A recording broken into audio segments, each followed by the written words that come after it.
E diela e sotme është e veçantë për besimtarët e krishterë ortodoks. Ajo quhet e diela e të lidhurit të djathit ose e diela e faljes.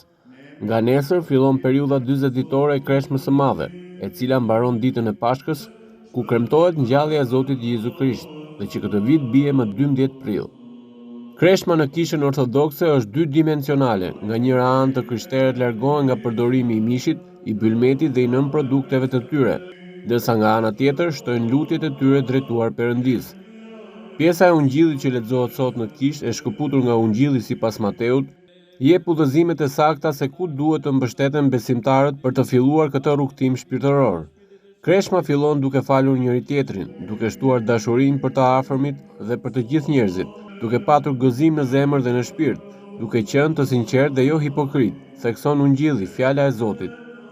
Kreshma e disiplinon besimtarin dhe vendos një ekuilibër midis trupit, mendjes dhe shpirtit. Gjatë 40 ditëve të Kreshmës, të krishterët ftohen të largohen nga mëkati që shkatërron qenien njerëzore dhe të afrohen më shumë me Perëndin dhe njëri tjetrin nëpërmjet lutjes dhe dhënies së lëmoshës, duke mbledhur në këtë mënyrë thesar në qiell.